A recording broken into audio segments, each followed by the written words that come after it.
À l'écoute de Radio Mali, il est 13h à Bamako.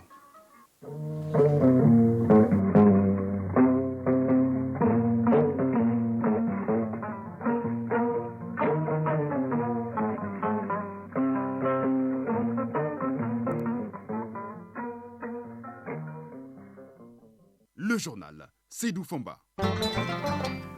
Bonjour. Sommet Russie-Afrique, les travaux se poursuivent à Saint-Pétersbourg. Le Mali était à l'honneur ce matin à la tribune du sommet. Le président de la transition a salué l'excellente coopération politique et militaire entre Bamako et Moscou. Vous entendrez le colonel Assimi Goïta en début de journal. Deuxième édition du café de la CEDEAO, les travaux se déroulent autour du mécanisme d'alerte précoce et de réponse aux risques.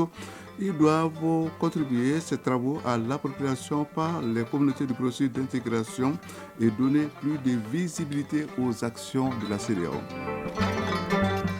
Niger, le général Tchani, chef de la garde présidentielle, a pris la parole hier soir à la télévision nationale. C'était en qualité de président du Conseil national pour la sauvegarde de la patrie qui est à l'origine du coup d'État qui vient de renverser Mohamed Bazoum. Ashura, ou le 10e jour du premier mois de l'année chez les musulmans, c'est ce vendredi. Quels sont les mérites d'Ashura? Réponse dans ce journal avec Alpha Maïga. Enfin, sport, nous parlerons de la 12e journée du championnat national de basketball, de l'afro-basket également, sans oublier le championnat national de handball. Auditrices, auditeurs, bienvenue. Vous le savez sans doute, le président de la transition, le colonel Assimi Goïta, est à Saint-Pétersbourg pour le sommet Russie-Afrique qui s'est ouvert hier.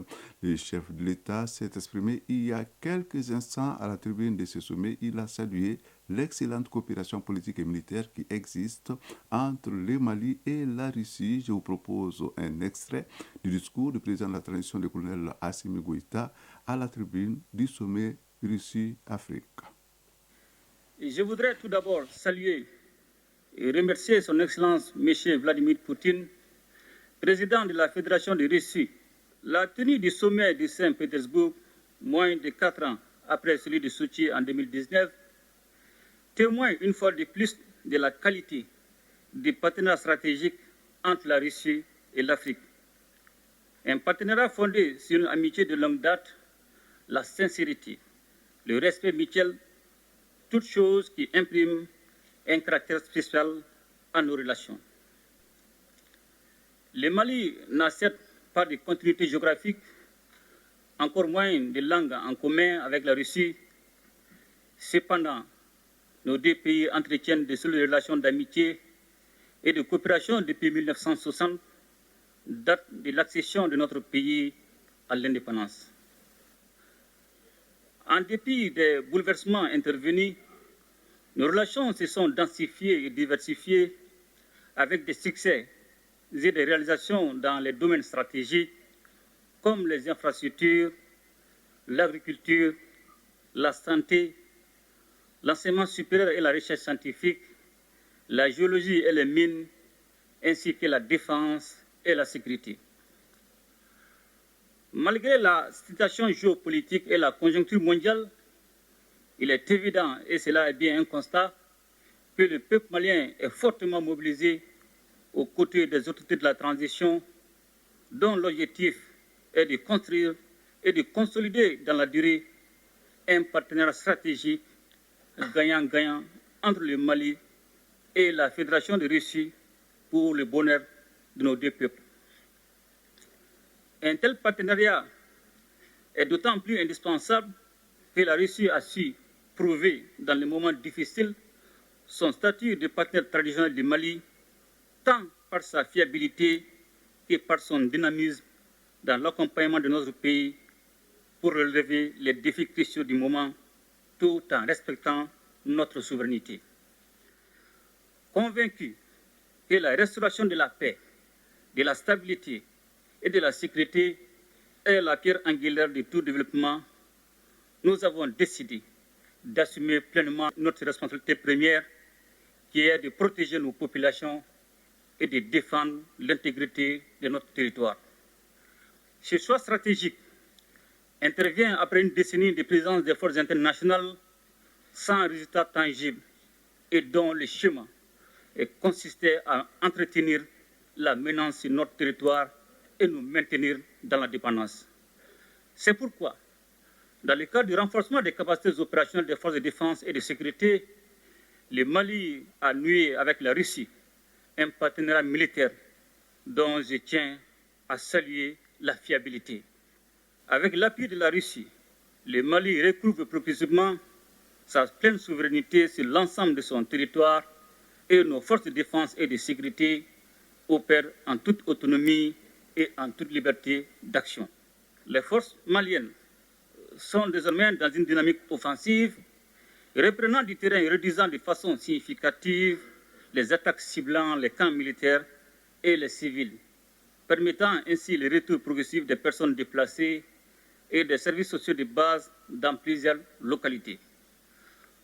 Aussi voudrais-je, Monsieur le Président, vous renouveler ma profonde gratitude pour l'appui de votre gouvernement sous votre impulsion qui a permis à mon pays de connaître des avancées significatives dans le cadre de la lutte contre le terrorisme. La coopération entre nos deux pays ne saurait se réduire aux seules questions de défense et de sécurité. Elle embrasse également les domaines du renforcement des capacités en ressources humaines par l'augmentation des bourses d'études dans tous les secteurs stratégiques, ainsi qu'aux relations économiques et commerciales. Ainsi, le partenariat entre les secteurs privés de nos deux pays connaît aujourd'hui une nouvelle dynamique. Les forums économiques et humanitaires en marge du présent sommet est une opportunité pour accroître les relations économiques au plan bilatéral. Aujourd'hui, plus que jamais, les destins des peuples africains et russes sont liés. Cette interdépendance exige une réponse collective et appropriée aux défis auxquels nous devons ensemble faire face. Sans cette cohésion, l'affirmation de la souveraineté pleine et entière de nos États, la lutte contre le terrorisme et la pauvreté, de même que la promotion des droits et des libertés, ne peuvent être conduites efficacement. Comme vous le savez, la région du Sahel en général et le Mali en particulier est depuis quelques années en proie à une crise multidimensionnelle résultante de l'intervention de l'OTAN en Libye. Et cela a rendu plus vulnérables les populations déjà confrontées aux effets combinés des facteurs sécuritaires, sociopolitiques, économiques, climatiques, environnementaux et récemment sanitaires liés à la pandémie de la COVID-19. Je voudrais également saisir cette occasion pour remercier tous nos amis et partenaires qui continuent d'exprimer leur solidarité et leur soutien au pays du Sahel en vue de renforcer la résilience de nos populations face à l'insécurité alimentaire et nutritionnelle cyclique. C'était donc là le colonel Assimi Goïta, président de la transition, qui était à la tribune du sommet Russie-Mali ce matin. Le Centre national pour la coopération du mécanisme d'alerte précoce et de réponse au risque, un outil stratégique à la disposition du gouvernement dans le cadre de la prévention et la gestion des questions liées à la sécurité humaine. C'est autour de ce thème qui s'est tenu aujourd'hui à l'école de maintien de la paix, Maître Alioune Blondet-Pey, la deuxième édition du Café de la CEDEAO, un cadre qui contribue à l'appropriation par les communautés du processus d'intégration. C'est aussi l'occasion de communiquer sur les décisions de l'organisation régionale et de donner plus de visibilité aux actions de la CEDEAO. Reportage, Mamadi Kone. Le Café de la CEDEAO est un espace d'information, de communication et de discussion sur les sujets concernant la vie de l'organisation régionale. Cette deuxième édition porte sur le thème le Centre national pour la coordination du mécanisme d'alerte précoce et de réponse aux risques, un outil stratégique à la disposition du gouvernement dans le cadre de la prévention et la gestion des questions liées à la sécurité humaine. Mario Gomez Fernandez, représentant résident de la CEDEAO au Mali. Notre région fait face depuis quelques années à diverses formes d'insécurité et de menaces qui demandent plus de capacités d'anticipation et de réponse appropriées. La République fédérale d'Allemagne soutient le café de la CEDEAO, occasion pour son ambassadeur au Mali de s'apaisantir sur l'importance de l'anticipation. Il trouve d'ailleurs utile et pertinente l'approche régionale de la CEDEAO. Dr Dietrich Pohl, ambassadeur de la République fédérale d'Allemagne au Mali. En 2017, le Mali a été parmi les 5 premiers pays de la CEDEAO à mettre en place et à rendre opérationnel un tel centre. Le Mali reconnaît que l'espace CEDEAO est confronté à plusieurs défis, comme la présence des groupes religieux extrémistes violents et d'organisations terroristes internationales, la persistance des conflits sociaux, la corruption et la mauvaise gouvernance. Tangara Nemagino, secrétaire général du ministère des Maliens établi à l'extérieur et de l'intégration africaine. Face à ces multiples défis, les chefs d'État et de gouvernement de la CEDEAO ont décidé de doter notre région d'un outil d'alerte et de réponse aux nombreuses menaces qui retardent le processus d'intégration de notre région. Le Centre national pour la coordination du mécanisme d'alerte précoce et de réponse aux risques est rattaché à la primature. Il a pour mission de recueillir les informations et données sur les menaces à la bonne gouvernance, à la sécurité et à la paix au Mali. Journée mondiale de la population, l'événement a été célébré ici au Mali sur le thème national accélérant l'accès des filles et des adolescentes à la santé, à l'éducation et aux opportunités économiques. Dans le cadre des activités de cette journée, le ministère en charge de la population vient d'organiser un panel pour attirer l'attention des populations et décideurs sur les questions clés des populations et des développements. C'est en partenariat avec le Fonds des Nations Unies pour la population. Reportage Batraoui. La prise en compte des besoins de la femme, de la fille et de l'adolescente est une priorité pour la Direction nationale de la population. Et selon les statistiques de la structure, au Mali, 66% des filles ne vont pas à l'école. À cela, il faut ajouter des cas de mariage précoce ou forcé, toutes choses qui constituent de véritables freins à l'épanouissement de la gente féminine. Ces préoccupations sont évoquées lors de ce panel organisé avec le soutien du Fonds des Nations Unies pour la population. Yves Sassanara, représentant et résident de l'UNFPI au Mali. Le levier le plus important, c'est de veiller à ce que les filles puissent rester à l'école, veiller à ce que les jeunes puissent faire leurs études. Parce que l'éducation, l'information et l'éducation est la clé du développement. La rencontre porte sur le thème « Accélérons l'accès des filles et des adolescentes à la santé, à l'éducation et aux opportunités économiques ». En clair, il s'agit d'attirer l'attention des populations, des décideurs et leaders communautaires et religieux sur les questions clés des populations et du développement. Birama Tangara, conseiller technique au ministère de l'Urbanisme, de l'Habitat, des Domaines, de l'Aménagement du territoire et de la population. Nous devons absolument atteindre l'égalité des genres pour créer un monde plus juste, plus résilient et plus durable. L'implication et la participation des femmes et des filles sont fondamentales pour faire face aux difficultés diverses qui menacent notre futur, à savoir l'évolution démographique, le changement climatique et quand on prend aujourd'hui les différents conflits qui émaillent notre planète. La rencontre s'inscrit dans le cadre des activités de l'édition 2023 de la Journée mondiale de la population. Mali Actualité, il est 13h passé de 14 minutes. Actualité hors du Mali, le général Abdourahmane Tchiani, chef de la garde présidentielle nigérienne, a pris la parole hier soir à la télévision nationale en tant que président du Conseil national pour la sauvegarde de la patrie CNSP.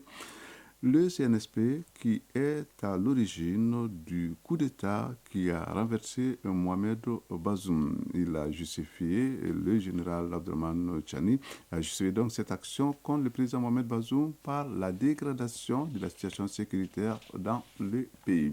Au Gabon, la Cour constitutionnelle a rejeté les recours formulés par des représentants de la société civile et des opposants, dont les principaux candidats à l'élection présidentielle, parmi lesquels Paulette Missambo et Alexandre Barraud-Chambrier. Ces derniers avaient saisi la Cour pour contester la modification de la loi électorale en plein processus électoral. En Somalie, l'attentat suicide perpétré lundi à Mogadiscio par les Chebab a eu des répercussions immédiates. Un colonel et plusieurs militaires ont été arrêtés hier et accusés d'avoir aidé les terroristes à accéder au périmètre sécurisé où il a fait exploser sa bombe. Ces arrestations montrent que l'appareil militaire est infiltré par les groupes affiliés à Al-Qaïda. Le président de l'autorité palestinienne Mahmoud Abbas et le chef du Hamas Ismail Haniyeh se sont rencontrés à Ankara en Turquie. Les deux responsables ont été reçus en même temps par le président turc Recep Tayyip Erdogan. Aucun détail n'a filtré sur le contenu des échanges. Cette rencontre en Turquie intervient quelques jours avant la réunion prévue dimanche 30 juillet au Caire entre les responsables des différentes factions palestiniennes. La dernière rencontre entre les deux responsables rivaux palestiniens datait du 5 juillet 2022 à Alger. Après plusieurs années de brouille, ils avaient alors été réunis par le président algérien Abdelmadjid Tebboune. C'est ce vendredi que la communauté musulmane célèbre Ashura, un mot arabe qui désigne le 10e jour du premier mois de l'année chez les musulmans comme le début du nouvel an dans le calendrier grégorien. Alors, quels sont les mérites d'Ashura? La rédaction s'est intéressée au sujet et tente d'apporter une réponse à la question posée avec Alpha Maïga. Au Mali, pays laïque à plus de 95% de musulmans, cette fête musulmane n'a guère passé inaperçue. Aujourd'hui, elle est entrée dans les mœurs des fidèles. Comme les autres fêtes musulmanes, Ashura met l'accent sur plusieurs bienfaits, dont le jeûne par exemple. Issouf Diallo, slamologue. Ashura, il s'agit de jeûner 3 jours de préférence, c'est-à-dire le 9, le 10 et le 11 du premier mois de l'Hégire, c'est-à-dire le mois du sacré de Muharram. En deuxième degré, si on ne peut pas jeûner les 3 jours, il est recommandé de jeûner 2 jours, c'est-à-dire le 9 et le 10. Alors, il y a le niveau le plus bas qui est de jeûner une seule journée, c'est-à-dire le 10 du mois de Muharram. Les mérites, c'est que Dieu vous donne la récompense suivante. Toute l'année écoulée, toute l'année précédente, tous les péchés, toutes les mauvaises œuvres qui pourraient être commis par le croyant, eh bien tous ces péchés seront absous, seront pardonnés par Allah subhanahu wa ta'ala pour toute l'année précédente. Chouaya Haïdara, slamologue. Nous, on ne gêne pas. Et puis on peut prier ça à cause des imams aussi, le deuil qu'on a fait pour le prophète et sa famille, que Dieu exauce nos vies. Ashura est le 10e jour du premier mois de l'année chez les musulmans, comme le début du nouvel an dans le calendrier grégorien.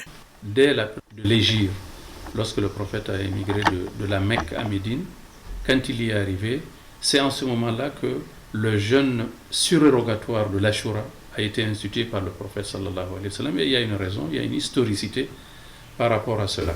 Les guerres, les conflits sont haram dans le mois de Muharram. Depuis autant avant l'islam, on appelait ça Ashura Ashara, comme 10e. 1, 2, 3, 4, 9, 10.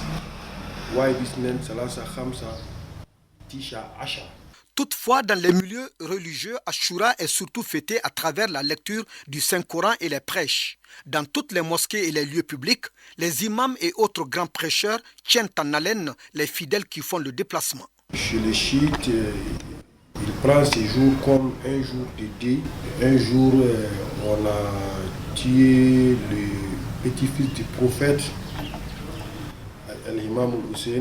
On s'habille avec le noir, obligatoirement. Qui nous permet de revenir à Dieu. Nous revenons à Allah subhanahu wa ta'ala, donc nous revenons à la paix, nous revenons à la quiétude, nous revenons au vivre ensemble, à la compréhension mutuelle et à la cohésion sociale. Dans les familles, la commémoration de cette journée se manifeste aussi par la préparation de plats copieux. Au jeûner, on parle évidemment de la rupture du jeûne, où les repas sont préparés. Donc c'est véritablement un événement annuel dans la vie des croyants et des croyantes.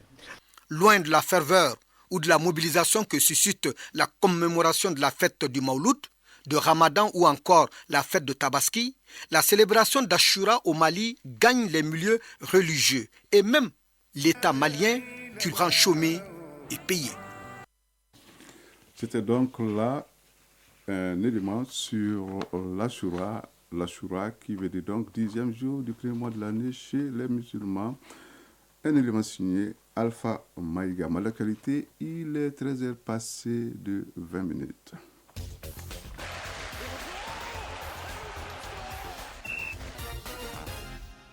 À la une de l'actualité sportive, c'est vendredi du basketball et du handball avec un championnat national du basketball, la 12e journée qui s'est achevée hier avec 3 rencontres pendant que sur la scène continentale de l'actualité, c'est l'Afro-Basket Dame Kigali 2023. L'actualité, c'est aussi le handball avec cette fois-ci le championnat national qui bat son plein. Les résumés de l'actualité sportive, c'est avec Isaac Chenou. On commence par le handball qui poursuit ce vendredi le championnat national avec la 3e journée dans le groupe B. Hier, les résultats suivants ont été enregistrés. En homme, le buteur de Ségou n'a pas fait le poids devant le Marais de Kati, 35-21. Victoire de Ségou de Caille sur la commune 2, 36-26. L'Isfas a gagné devant l'AS Mandé, 33-19.